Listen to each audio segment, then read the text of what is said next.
मुस्लिमो मन सलमल मुस्लिमूना मिन लिसानिही व यदिही। एक हम मुसलमान हैं और एक 14 सदियाँ पहले, अगर आप 14 सदियों का जायज़ा लें तो आपको वो मुसलमान नज़र आएंगे वाकई जो हकीकी मानों में मुसलमान कहलाने के हकदार हैं। और मैं आपके सामने ऐसी शख्सियत की मिसाल रखने लगा हूँ जिस शख्सियत की पूरी ज़िंदगी इस हदीस पाक की तर्जमानी में गुजरी, अमली तफसीर में गुजरी। हैरान शहर है तुर्की का, वहाँ एक बहुत बड़ा ताजर, बड़े बागात का मालिक, कई मुरब्बों और मीलों पर फैले हुए उसके बागात। एक बेटी थी उसकी, बड़े बड़े रऊसा और सरमायादार उसकी बेटी का रिश्ता मांगने आ रहे थे। खुश भी था, परेशान भी था, फैसला नहीं कर पा रहा था कि एक मेरी बेटी है, बेटा नहीं, तो मैं अपनी बेटी का फैसला कैसे करूं, किस बंदे के हक में करूं, किसको अपना दामाद बनाऊं। बड़े बड़े रऊसा और सरमायादार रिश्ता लेकर आ रहे हैं, रिश्ता मांग रहे हैं। वो इसी परेशानी और इसी तज़ब्ज़ब में कि मैं क्या करूं, पैदल चलता चलता, टहलते टहलते अपने बाग के अंदर चला गया। बाग का जो निगरान था ना, उसको बुलाया। वो निगरान भी ठीक ठाक पावर वाला था। इतने बागात का जो निगरान था, ठीक ठाक उसकी अपनी जाब थी, बड़ा एक उसके भी अपनी, लेकिन उसका तो नौकर था। उसने उस निगरान को बुलाया, बुला के उसको हुक्म दिया कि मैं परेशान हूँ और प्यास भी लगी है, तो मुझे अनारों का जूस पिला दो। उसके बागात सेब, अनार, अंगूर। उसके नौकर ने 2-3 अनार बड़े खूबसूरत लिए, उसका जूस निकाला, मालिक की खिदमत में पेश किया। जब मालिक ने घूंट भरा तो घूंट भर के कहता है कि तुम्हें इतने साल हो गए बाग की निगरानी करते हुए, तुम्हें अभी तक इतना नहीं पता चला कि कौन से दरख्त का फल मीठा है और कौन से दरख्त का फल तलख है। ये जो तुम जूस बनाकर लाए हो ये कड़वा है। वो नाराज हुआ उस पर। वो हाथ जोड़ के अर्ज करता है, मेरे मालिक आपकी बात दुरुस्त है, मैं बड़े सालों से आपके बाग का निगरान हूँ, लेकिन मेरी ड्यूटी इसकी गोडी करवाना, मजदूर लगा के पानी देना, हिफाजत करना, ये सारा तो मेरी ड्यूटी में है, लेकिन मेरी ड्यूटी में आपके बाग का फल चखना नहीं। मैं कसम उठा के कहता हूँ, इतने साल हो गए आपके बाग की निगरानी करते हुए, मैं आपके किसी भी बाग के दरख्त का फल अपनी जबान तक नहीं लाया, मैंने चखा ही नहीं। मुझे कैसे अंदाजा होगा कि कौन से दरख्त का फल मीठा है। बड़ा मुतासर हुआ, घर आके बीवी से कहा कि ये मामला है। उसने कहा वो तो कोई बड़ा इस जमाने में बड़ा नेक बंदा है। उस जमाना, अरे वो जमाना आज का जमाना नहीं था, ये जमाना भी वो जमाना है जिसके बारे में मेरे पैगंबर ने इरशाद फरमाया, खैरुल कुरून करनी सुम्मल्लज़ीना यलूनहुम सुम्मल्लज़ीना यलूनहुम। ए लोगो, सब जमानों से बेस्ट तरीन जमाना, बेहतरीन जमाना, बेस्ट जमाना मैं मोहम्मद का जमाना है। और फिर उसके साथ मिला हुआ, और फिर उसके साथ मिला हुआ। और ये जो जिस ज़माने की बात है, ये 2री सदी हिजरी की बात है। लेकिन उसमें भी वो बीवी कहती है अपने मालिक से, अपने खामिन से, कि इस ज़माने में इतना दयानतदार, निगहबान और माली, वो तो बड़ा कोई दयानतदार बंदा है, उसको आप अपने महल में ले आए और एक पोर्शन उसको दे दें कि वो अल्लाह की इबादत करे, और उसको आप तनख्वाह वही देते रहें। मियाँ बीवी नेक थे। उन्होंने उसकी खिदमत में अर्ज़ किया कि आप आएँ, आप हमारे घर में रहें, एक पोर्शन, एक कमरा हम आपको दे देते हैं, आप अल्लाह की इबादत करें, जिक्र फ़िक्र करें, आपकी तनख्वाह कम नहीं होगी, तनख्वाह हम वही देते रहेंगे। बाग का निगहबान हम कोई और मुकर्रर कर लेते हैं। एक दिन उसने देखा कि मालिक फिर परेशान है, तजब्जब का शिकार है। पूछा, क्या मेरे मालिक क्या बात है, आप काफ़ी दिनों से मुझे परेशान लग रहे हैं। तो उसने कहा कि मेरी एक ही बेटी है, उसके रिश्ते बड़े बड़े रऊसा, बड़े बड़े सरमायादार लोग, करोड़पति अरबपति लोग उसके रिश्ते के लिए आ रहे हैं। मैं फैसला नहीं कर पा रहा कि मैं अपना दामाद किसको मुंतखब करूं। वो अर्ज करता है कि अगर इजाज़त हो तो मैं एक मशवरा दूं। आपने फरमाया मशवरा दो। उसने कहा कि जो यहूदी है ना वो माल के दिलदादा हैं, माल के, और जो नसारा है ना वो जमाल के दिलदादा हैं, और मेरे पैगंबर जो है ना उनका ये इरशाद है कि बड़ाई और इज्जत न जमाल में है न माल में है, बल्कि नेक आमाल में है। इन्ना अक्रमकुम इंदल्लाहि अतकाकुम। वो कहता है कि इस्लाम का निचोड़ ये है, हजरत मोहतरम सुने, इस्लाम का निचोड़ ये है, इस्लाम के अंदर बरादरी से कोई बंदा बड़ा नहीं होता, जात से कोई बंदा बड़ा नहीं होता, बाप की वजह से कोई बंदा बड़ा नहीं होता, इलाके की वजह से कोई बंदा बड़ा नहीं होता, ये रंग की वजह से और हुस्न और खूबसूरती की वजह से कोई बंदा बड़ा नहीं होता। इस्लाम का निचोड़ ये है और पूरे कुरान का महसल ये है, कुरान की तालीमात का महसल ये है, इन्ना अक्रमकुम इंदल्लाहि अतकाकुम। तुम्हारी जात कोई भी है, खानदान कोई भी है, रंग कोई भी है, बाप कोई भी है, इलाका कोई भी है, अगर अल्लाह के यहां इज्जत लेना चाहते हो तो अपने दिल में तकवा पैदा कर लो। उसने कहा इस्लाम का निचोड़ ये है कि जो मुत्तकी हो, आपके पास जो सरमायादार करोड़पति अरबपति आ रहे हैं ना रिश्ता लेने, उनके माल को ना देखो, उनके खानदान और मुरब्बों को ना देखना, उनमें से उस लड़के को देखो जिसकी सीरत और किरदार बेदाग है। अब आने वाले जो रिश्ते लेकर आ रहे हैं ना, ये तुर्की का बहुत बड़ा ताजिर, बहुत बड़ा अमीर कबीर बंदा, इसके पास अब जो भी रिश्ता लेने आ रहा है तो ये उस जाविये से देख रहा है, लेकिन उस जाविये से भी फैसला नहीं कर पा रहा कि किसको मुंतखब करे। फिर क्या हुआ,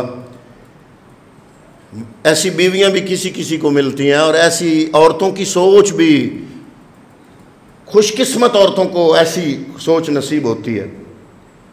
उसकी बीवी ने कहा कि आप खामखा इतने दिनों से तजस्सुस का शिकार है, ढूंढ रहे हैं, जो मयार आप लेना चाहते हैं इन मालदारों में नहीं मिलेगा, और चिराग तले अंधेरा बना हुआ है आपके घर में जो नगेबान है। हमारे बागों का नगेबान कितना अमानतदार था, कितना दयानतदार था वो, कि उसने इतने साल हमारे बाग की निगरानी की, लेकिन निगरानी करने के बावजूद उसने हमारे बाग का फल नहीं चखा। हजरात मोहतरम, ये हमारे लिए सोचने का मकाम है। हमारे बाजार से ट्राली गन्नों की जो गुजर जाती है वो सलामत नहीं गुजरती। हम मुसलमान हैं। वो इतने सालों से नगेबान भी है और उसने मना भी नहीं किया कि तुमने नगेबानी करनी है तो मेरे बाग का फल नहीं खाना, मना नहीं है, लेकिन अपनी ईमानदारी का सबूत देते हुए, अपने ईमान को मद्देनजर रखते हुए वो बाग की नगेबानी तो करता है लेकिन उसमें खयानत नहीं करता। तो ये है वो ज़ौजा मोहतरमा, उस बाग के जो मालिक है उसको कहती हैं कि जनाब ये अपना नगेबान बागों का बागबानी का इसको मुंतखब कर लें।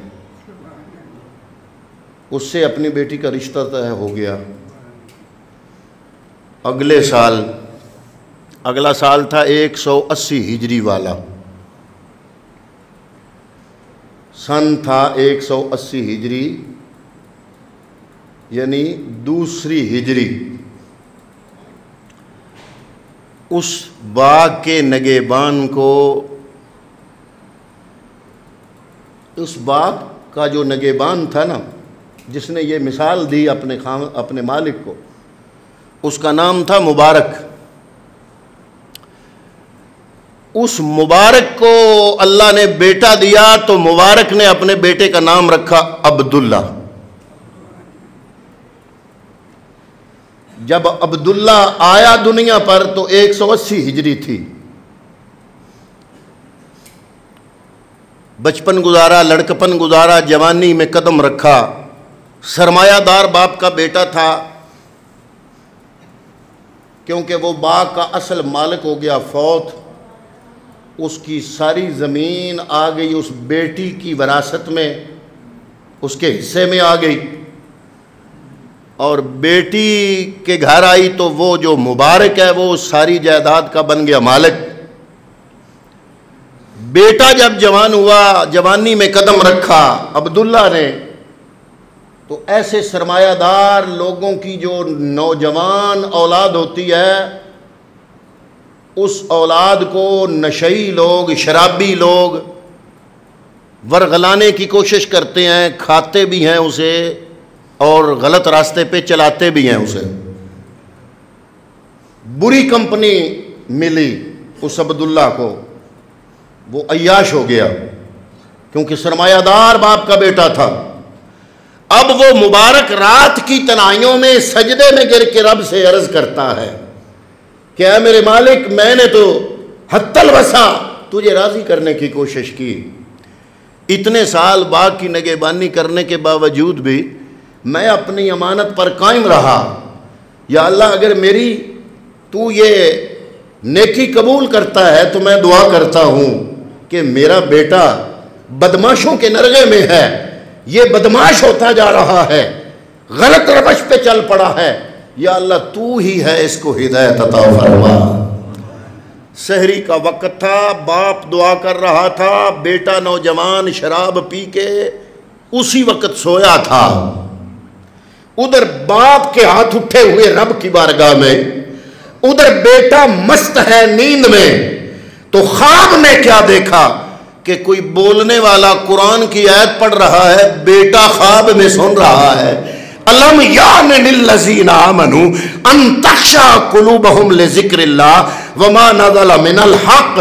क्या अभी वो वक्त नहीं आया कि जब ईमान वाले अल्लाह से डर जाएं और अल्लाह के जिक्र में मसरूफ हो जाएं। आंख खुली, दिल की दुनिया बदल गई, बाप की दुआ रंग लाई, अब्दुल्ला बदल गया। बाप रोज कहता था, बेटा तिजारत करो, तिजारत करो, जवानी खराब कर रहे हो, अय्याशियों में गर्क कर रहे हो, लेकिन बेटे के कान पे जूं तक न रेंगती थी। अब जब ख्वाब आया तो बेटा जागा। बेटे ने कहा कि अब्बा जी, मैंने प्रोग्राम बनाया तिजारत के लिए जाऊं, आप मुझे कुछ सरमाया अनायत फरमाएं। बाप ने उस ज़माने में 50,000 दीनार दिया बेटे को कि बेटा जाओ मुल्क शाम की तरफ जाओ, वहाँ से तिजारती सामान ख़रीदो, यहाँ आके बेचो, यहाँ से ख़रीदो, वहाँ जाके बेचो, तो इस तरह कारोबार चलाओ।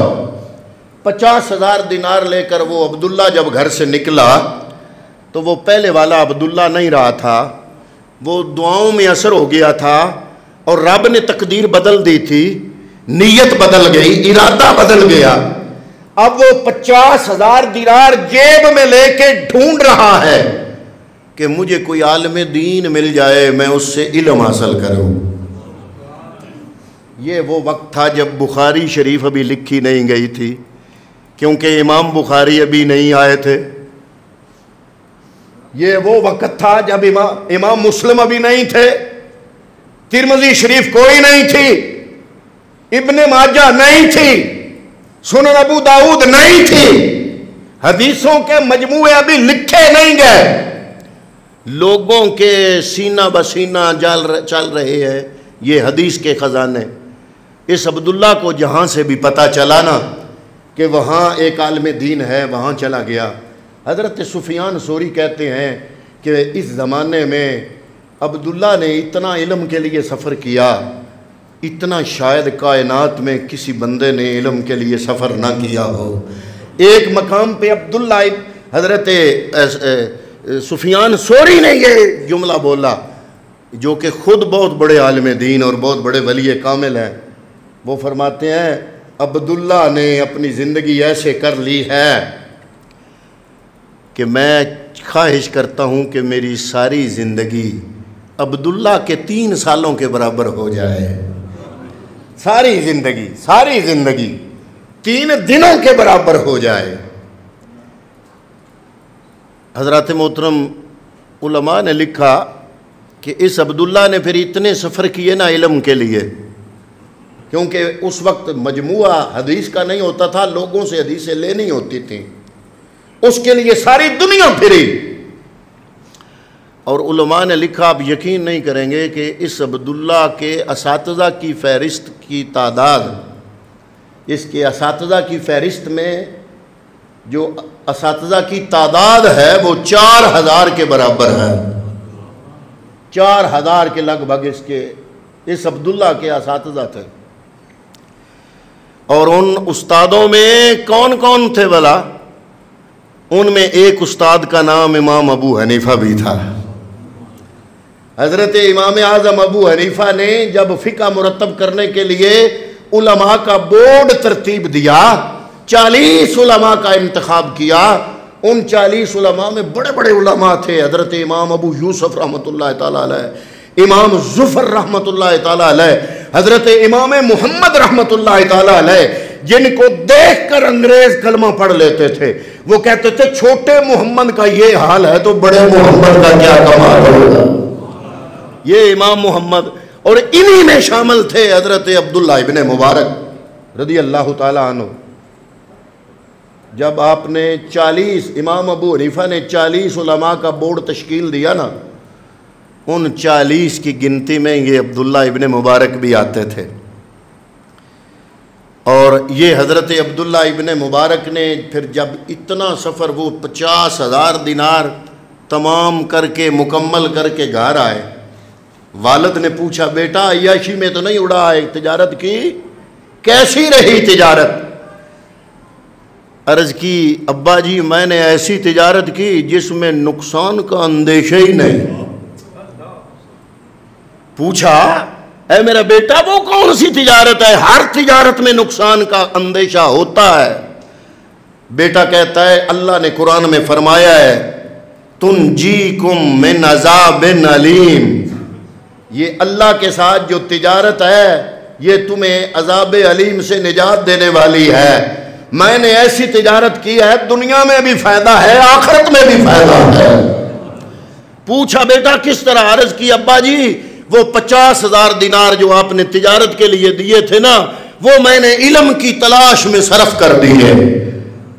बेटे बाप ने 20,000 दिनार और दिए, बेटा ये भी ले जाओ, ये भी इस रास्ते में सरफ कर दो। मेरे अल्लाह ने मेरी दुआ कबूल कर ली। ऐ मेरा बेटा ये सफ़र जारी रखो। फिर हज़रत मोहतरम वो वक्त भी आया कि जब इल्म मुकम्मल हो गया ना, तो लोग खुद कहते थे कि जनाब नबी की हदीस सुनाए। बुखारी शरीफ तो अभी लिखी हुई नहीं थी, किताबी शक्ल में हदीस का नुस्खा कोई नहीं था। मुसलमान कहते थे कि जनाब हदीस सुनाए। आप हदीस सुनाने के लिए बैठते, हदीस सुनाते। अब तो ये साउंड सिस्टम, स्पीकर, उस टाइम ना साउंड ना स्पीकर, जहाँ तक आपकी आवाज़ जाती थी ना, वहाँ आखिर पे एक मुकब्बर बैठा होता था। वो आपसे हदीस जो सुनता था ना, वो बुलंद आवाज़ से सुनाता था ताकि पिछले लोगों तक वो हदीस की आवाज़ पहुँच जाए। फिर पीछे जहाँ तक उस मुकब्बर की आवाज़ की हद होती थी ना, वहाँ हद पे एक और मुकब्बर होता था जो उस मुकब्बर की आवाज़ सुन के फिर वो हदीस दोहराता था। पीछा मजमा जो है वो उस मुकब्बर की आवाज़ को सुनता था, और जहाँ हद होती थी वहाँ एक चौथा मुकब्बर होता था। वो आगे 3 मुकब्बरों की आवाज़ सुन के पीछे पहुँचाता था। तो लिखते हैं कि मजमे का तो अंदाज़ा नहीं है। अब्दुल्ला इब्ने मुबारक जब हदीस सुनाते थे तो आपके हदीस के मजमे में 1200 मुकब्बर होते थे। मजमे का तो नहीं अंदाज़ा, जो मुकब्बर आपकी हदीस को दोहराते थे ताकि पिछले लोग सुन लें, उन मुकब्बरों की तादाद कितनी होती थी? 1200। फिर वो लोग जब हज़रत अब्दुल्ला इब्ने मुबारक से हदीस सुनते थे ना, तो लिखते थे, हदीस लिखते थे। तो उस वक्त ना पेंसिल ना पेन, कलम और दवात होती थी लिखने के लिए। और आपने छोटी उम्र में जब स्कूल पढ़ा तो एक दवात होती थी और इर्द गिर्द 3-4 बैठ जाते थे। एक दूसरे से हम भी कहते थे डोबा लवाई। वो कलम दवात में डाल के स्याही कलम के साथ लगती थी, फिर आगे लिखते थे। एक दवात के साथ कई बंदे डोबे लगाते थे, लिखते थे कलम से। तो वो कहते हैं, उलमा फरमाते हैं कि अब्दुल्ला इब्न मुबारक जब हदीस बयान फरमाया करते थे तो मजमा कितना होता था ये तो अंदाज़ा नहीं है, अलबत्ता ये अंदाज़ा ज़रूर है कि आपके मजमे में 40,000 दवातें थीं। आपके मजमे में 40,000 दवातें थीं। और अस्माउर रिजाल हदीस का एक इल्म है, उसूल हदीस का। अस्माउर रिजाल के उलमा ये फरमाते हैं कि जितनी हदीसें अब तक नुस्खों में छप चुकी हैं, बुखारी में, मुस्लिम में, तिरमिज़ी में, सुनन निसाई, अबू दाऊद में, जितनी हैं सुनन निसाई में, उनमें 21,000 ऐसी हदीसें हैं जिनकी रवायत अब्दुल्ला इब्न मुबारक करते हैं। ये आपकी सदियों के बाद लिखी गई, आपकी पैदा, ये 180 हिजरी में पैदा हुआ है।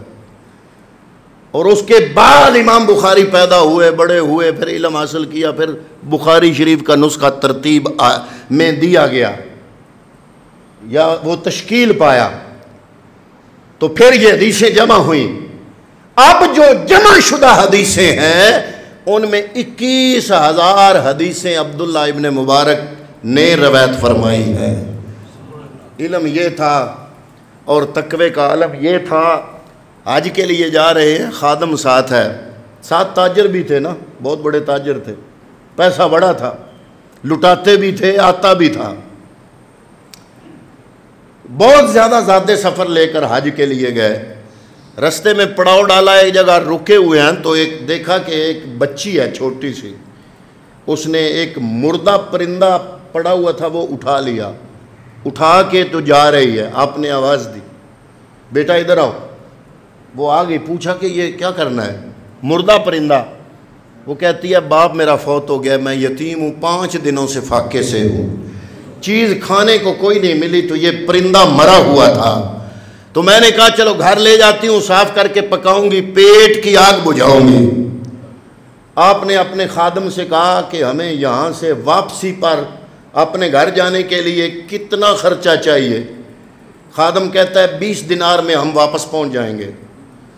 फरमाया 20 दिनार रख लो, अब आगे नहीं जाना, पीछे घर जाना है, पीछे घर जाने के लिए 20 दिनार रख लो, बाकी सारा ज़ादे राह जो भी खर्चा है वो इसको दे दो। खादम अर्ज़ करता है हुज़ूर हज, फरमाया जिसके लिए हज करने जा रहे हैं अगर उसकी इस मखलूक की खिदमत कर दी तो शायद हज कबूल ना हो, लेकिन ये खिदमत वो रब ज़रूर कबूल फरमाएगा। तो ये एक अंदाज़ है, ये असल इस्लाम है। आज हम तो 10-10 हज करते हैं, बहनें टके टके की मोहताज हैं, भाई टके टके के मोहताज हैं, घर वालों की ज़रूरियात पूरी नहीं करते, लेकिन हज ज़्यादा करते हैं। एक हज फर्जी कर लो,